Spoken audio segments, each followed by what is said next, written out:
सत्संगत जी, प्यार से कहना ध्यान निरंकार जी। तो कैसे एक इंसान अक्सर हर चीज को बहुत जल्दी जज करने बैठ जाता है, एक नफरतों के कारण भी खुद ही बना लेता है कि कैसे हम एक इस वजह से किसी से नफरत कर लें, इस वजह से किसी को बेहतर मान लें, एक ये बायस्ड नेचर बनाकर उस तरह जीवन जीता है कि ऐसे तरह के लोगों में उठे बैठेंगे और ऐसों से तो हम बात ही नहीं करेंगे। एक बात यहाँ वही वापस आती है कि ऐसा अगर जीवन बिताएंगे तो बेचैन ही रहेंगे। इतना कुछ सोच विचार कर रखना पड़ेगा, इतने पैरामीटर्स बनाए हैं तो उसमें फिट कर करके एक खुद ही एग्जॉस्ट हो जाएंगे। तो इतनी थकावट, इतना मेंटल प्रेशर, ये कंधों पे बोझ लेना ही क्यों है? शुरू से ही इस परमात्मा से जुड़ के ये सुकून का जीवन ही क्यों नहीं बिताना, जिस पल ये एहसास हो कि कैसे हर पल में सुकून लिया जा सकता है, चाहे वो सुख की घड़ियां हो, दुख की घड़ियां हो, ये सुकून उसी तरह बरकरार रह सकता है। तो उसी पल इस परमात्मा की ओर मुख किया जा सकता है। ये ब्रह्म ज्ञान द्वारा जीवन में एक सुकून लाया जा सकता है। तो संतों ने यही हर समय समझाया, आज भी यही संदेश दे रहे थे कि ये श्वासों की घड़ियों ने तो खत्म हो जाना है, जीवन ने तो समाप्त हो जाना है। तो जिस समय हम इस संसार में आए,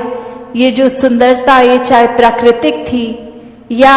एक घर के माहौल या अपने मन की बात, तो जब इस संसार को छोड़ के जाएं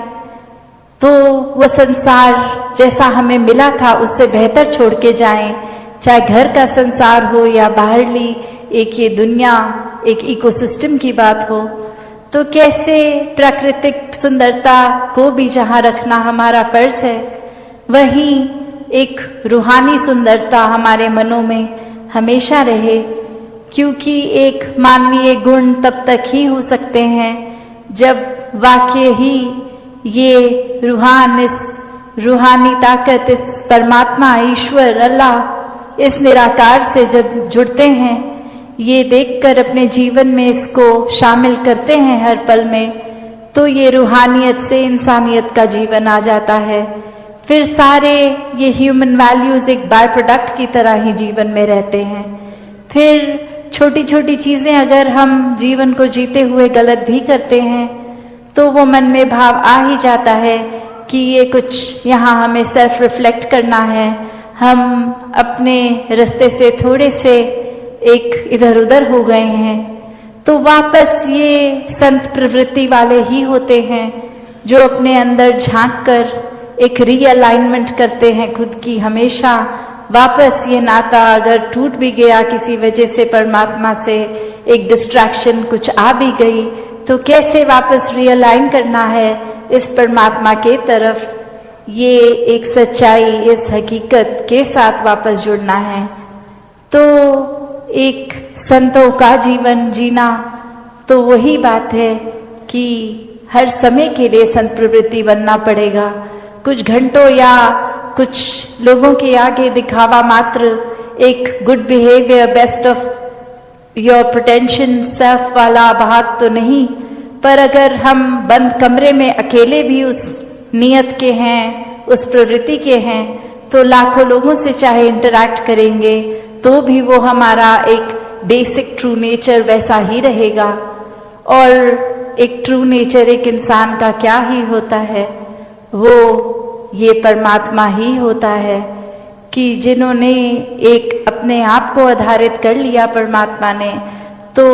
वो संत प्रवृत्ति ही हो गए, वो संत एक स्वयं ही परमात्मा रूप हो गए। ये बात जो अक्सर हम पढ़ते भी है कि ब्रह्म ज्ञानी आप निराकार, तो एक इतना बड़ा खिताब जहाँ मिल रहा है, वो एक चाहे संगत में भी हमें कोई महापुरुष बोल के बुला लेगा, संत बुला लेगा, तो ये शब्द तक ही नहीं रहना, वाकई ही जीवन को ऐसा जीना है कि ये झलके जैसे एक फूल के अंदर अपने आप उसकी महक होती है, उसके गुण होते हैं, तो ना भी बोलो ये फूल है तो पता ही चल जाता है। उसी तरह सिर्फ शब्द लगाने से कि ये संत है, महापुरुष है, बात नहीं बनेगी। अपने जीवन को वाकई ही संतों वाला जीवन बनाना है, सेवा करते हुए वो भी निष्काम भाव से कि कैसे एक परमात्मा करवा रहा है तो हम करेंगे, और हम खुद कोई कैपेसिटी नहीं रखते, एक हम किसी की मदद करने लायक भी नहीं हैं। बस इस संसार के लिए जो परमात्मा एक जिस तरह हमें लाया है तो हमें एक गिवर रूप बनना है, उसमें भी कोई प्राप्ति के लिए नहीं, कोई ऐसी इच्छा नहीं कि सेवा करेंगे तो रिटर्न में कुछ मिलेगा, सेहत ठीक हो जाएगी या धन दौलत मिलेंगे। ये निष्काम भाव की सेवा, ऐसी सेवा ही एक भक्तों के मन में होती है। और सत्संग रूप में संतों के अनेकों एक शब्द सुनकर वापस एक अपने अंदर आध्यात्मिक जागृति आती है। ये सच्चाई के रास्ते पे संत हमेशा वापस डालते हैं, अच्छे वचनों से जोड़ते हैं, जो सोच बनकर फिर कर्म एक नियत बन जाती है। और कैसे ये सुमिरन की भी बात जब होती है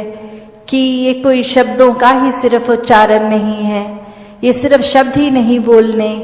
पर जो भाव है कि वाकई ही सिमरन करते हुए ये अपने मन को इस परमात्मा से मिला के वो भाव आए कि एक जो भी जीवन में हो रहा है कुछ अगर ठीक नहीं तो वो गलतियां बख्शवाने का अपनी भाव, और साथ ही पूरे संसार के लिए एक वरदान्य जीवन हर किसी के हिस्से आए, ऐसे भाव संत रखते हैं। तो दासी की नज़र घड़ी पे और समय नहीं ले पाएगी। दातार कृपा करे हर किसी पे, हर किसी के जीवन में ये सुकून आए, ये भक्ति आए कि किसी ने कुछ कह दिया वो सच है नहीं है। कैसे आजकल हम सोशल मीडिया पे या वर्ड ऑफ माउथ से देखते हैं कि वो बात ठीक है नहीं है, बस आगे से आगे वो बात पहुंच जाती, हर किसी को कुछ भी बोल दिया, और ये भी खुद अपने एंड से चेक नहीं किया कि वो ठीक भी है कि नहीं है। दासी ने एक उदाहरण कुछ समय पहले आपके चरणों में रखा था, और वही कहानी फिर से कि कैसे एक कॉलेज में एक दूसरे देश का किसी व्यक्ति ने परफॉर्म करना, और वहीं वो भाषा जो वो व्यक्ति इस्तेमाल करते थे, बाकी अन्य वो स्टूडेंट्स उस भाषा को समझते ही नहीं थे। तो उन्हीं में से एक स्टूडेंट को मस्ती एक दिमाग में आई, और वो माइक से पहले उन वक्ता के खुद आ गए और बोलने लगे कि इनकी एक खासियत है, ये बहुत ही एक कॉमिक, एक बहुत ही मजाकिया एक हमारे आगे प्रस्तुति रखेंगे, पर खास बात यही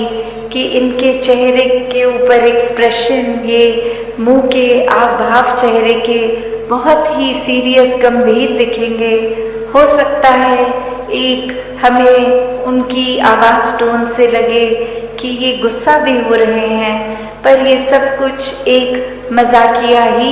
इनकी प्रस्तुति है, तो बार बार इनकी प्रस्तुति के बीच में हंसते रहना है। और ऐसा वो व्यक्ति बोलकर उतर गया, और अब वो परफॉर्मर आए, और वो जब अपनी एक स्पीच, एक अपना कला पेश करने लगे तो सभी विद्यार्थी हंसने लग गए, और वही वो चेहरा और गंभीर होता गया कि मैं इतना सीरियस कोई मैसेज दे रहा हूँ, विद्यार्थी तो सभी हंस रहे हैं, पर वहाँ विद्यार्थियों के ऊपर ये प्रभाव उस एक स्टूडेंट का छोड़ा हुआ कि इसमें तो हंसना ही है, और पूरी परफॉर्मेंस में वो कहीं ना कहीं अपने आप से बीच में हंसते चले गए। और अब वो परफॉर्मर अंत में इतना उसमें गुस्सा आ गया, वो स्टेज को ही छोड़कर चला गया, और उसके एग्जिट पे भी विद्यार्थी और जोर से हंस रहे। तो वो भाव क्या कि एक व्यक्ति ने कैसे एक हर एक को जो बात तो कुछ ऐसी थी नहीं, वो परफॉर्मर भी कोई मजाकिया अदाकारी नहीं, कोई एक बहुत ही गंभीर मैसेज, सोशल मैसेज देने आया। और किसी ने भी वो, क्योंकि एक कान में बात किसी एक व्यक्ति द्वारा गई कि ये ऐसा नहीं ऐसा है, तो हमने अपने दिमाग की वो परसेप्शन वैसे बना के उसी के ऊपर अपने मन के भावों को मोड़ लिया कि उस एक व्यक्ति ने जैसा कहा है तो ठीक ही कहा होगा। तो वैसे ही एक संसार का वातावरण कि एक व्यक्ति ने कुछ कहा और हमने फिर, चाहे वो संदेश क्या मिल रहा है क्या नहीं, उसको छोड़ के बस अपने दिमाग में जो धारणा पहले से बनाई थी उसी धारणा को लेके आगे अपना व्यवहार बदल दिया। तो इस पूरे स्टोरी में जो भाव है कि दुनिया में तो एक भ्रमित करने वाले बहुत ही मिलेंगे, हर किसी ने अपनी मान्यताओं के, अपने एक्सपीरियंस और कुछ एक स्वभाव भी कभी कभी अड़चने डालने वाला किसी का, तो उसने अपने मुताबिक अपना फायदा देखते हुए ही एक ऐसा कह देना है कुछ, तो वो एक भ्रमित करने वाले तो हैं, पर वो गलती किसकी आती है जो वो भ्रम में पड़ जाए। जब हम महापुरुष होकर, एक ब्रह्मज्ञानी होकर, तो भी अगर हम भटक जाते हैं किसी के कुछ कहने पे, तो फिर ये चेतनता कहाँ है। अगर हम इस स्टोरी के केस में देखें तो फिर भी वो स्कोप हो सकता है कि वो भाषा नहीं समझते थे तो किसी ने जो कह दिया उसी को ही सच्चाई मान ली। यहाँ तो हम वैसे सब बुद्धिजीवी, ये चेतनता रखने वाले, फिर भी एक अपनी बुद्धि को परे रखकर अक्सर अफवाहों में पड़ जाते हैं। एक आगे से आके वो कुछ ना कुछ मैसेज दे देते हैं। तो कैसे हमें हर समय ये अलर्टनेस, ये चेतनता, क्योंकि ब्रह्मज्ञानी है तो एक ब्रह्मज्ञानी होने का एक ड्यूटी, ये रिस्पॉन्सिबिलिटी भी है कि हर समय की चेतनता होनी है। ये ब्रह्मज्ञानी होने का मतलब ये नहीं कि हम इस जहाँ निराकार के आश्रय, इसके रंग में रंगे हर समय एक आराम से इसी के रंग में आराम से तैरते हुए हैं, गोइंग विद द फ्लो वाली भाव। तो फिर भी ये चेतनता तो एक कैरेक्टरिस्टिक है ब्रह्मज्ञानी का। ये कहीं भी नहीं है कि अगर आप एक भोले संत हैं, ब्रह्मज्ञानी हैं, तो आप चेतनता का प्रयोग नहीं करेंगे। नहीं, संत स्वभाव ही चेतनता का उसमें योगदान होता है कि संत कभी भी ऐसा कोई कार्य नहीं करते जो इस निराकार के एहसास या कोई एक अच्छी शिक्षाओं से विपरीत होता है। एक माइंडलेस एक्टिविटी में कभी कोई भी संत इंडल्ज नहीं करता, तो वो परख भी कि क्या ठीक है क्या गलत है, हर समय का वो डिसीजन बनाना, यह चेतनता ही एक उपयोग में आती है। लिया और ये काम खुद पे तो फिर कुछ समय का नहीं होता। ये हर पल इस निराकार के एहसास में रह के खुद की बेहतरी के लिए एक शिक्षा जो सत्संग से भी मिलती है और सत्संग समाप्त होने के बाद भी पूरे संसार से, ये कण-कण से भी मिलती है। तो ऐसी ही शिक्षाओं को एक अपने अंदर डालकर अपने जीवन को वरदायनीय जीवन बना लें, एक हर एक के परोपकार में लगा लें। ये कोई छटाई करके एक अपने मन मुताबिक बातें और लोगों को नहीं अपनाया या एक दूर किया जाए। ये हर समय के लिए मन के भाव हों कि हर कोई अपने जीवन में भक्ति को अपनाता रहे, एक दूसरे के लिए आदर सत्कार ही मन में हो। तो ऐसे जो बात ये बोलने के लिए तो बहुत ही बेसिक है, शायद कोई छोटे बच्चे को भी ये एक छोटी उम्र से स्कूल में भी शिक्षा के तौर पे एक मॉरल साइंस के रूप में भी बताया जाता है, तो फिर ये ताउम्र बात को क्यों रिपीट किया जाता है? तो बात वही कि अगर सीखा है तो हो सकता है वो कुछ पल के लिए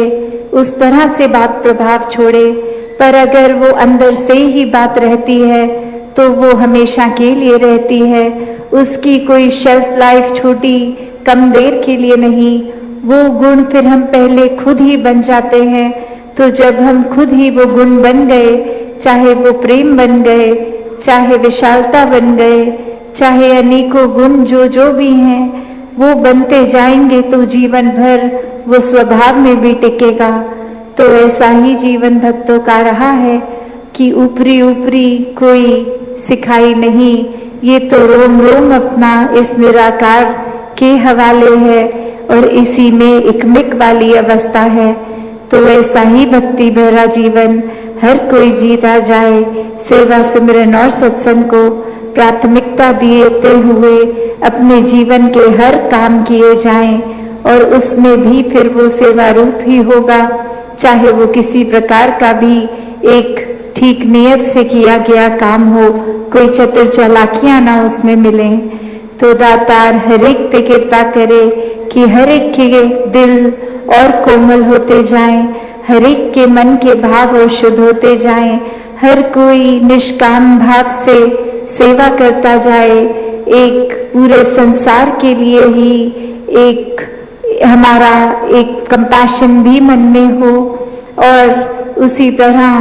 फिर ये पूरे समाज के लिए, संसार के लिए अपनी कंट्रीब्यूशन वो पॉजिटिव हर कोई देता जाए।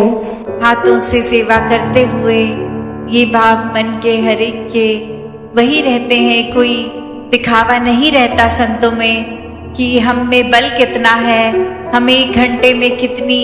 ईंटें, कितने तसले, कितनी मिट्टी, कितनी घास, ये औरों के मुकाबले ज्यादा एक कर सकते हैं योगदान हटाने का, लगाने का। पर भाव हर एक का यही होता है कि ये तो एक पावन धारा बह रही है सेवा की, हम भी इसमें हाथ लगा के कुछ कर पाए। अक्सर देखा जाता है छोटे बच्चे भी हों, बुजुर्ग भी हों, या शरीर से भी कोई पूरी तरह अगर सारे अंग नहीं भी हैं, वो भी कैसे एक चाहे बैठ के चाहे किसी और तरीके से वो भी अपना योगदान सेवा में ये डाल लेते हैं, क्योंकि बात वही है जहाँ भाव है वहाँ फिर वो एक सबब भी खुद ही संत बना लेते हैं। तो दातार ये भाव सेवा के हर एक में बरकरार रखे, ये कभी भी मन में अहम का भाव ना आए, या फिर किसी के कुछ कहने पे अगर हम खुद ही अपने आप को सेवाओं से, सत्संग से, सुमिरन से पीछे करते हैं, तो उस व्यक्ति को तो शायद पता भी ना हो कि जाने अनजाने ऐसा कह गए, और प्रभाव हमने ही ऐसा अगर ग्रहण किया कि खुद ही इस परमात्मा से बेमुख हो गए, तो ये नुकसान तो हमारा ही है। इस निराकार की तरफ तो मुख हर समय रहे हमारा। सात संगत जी, धन निरंकार जी।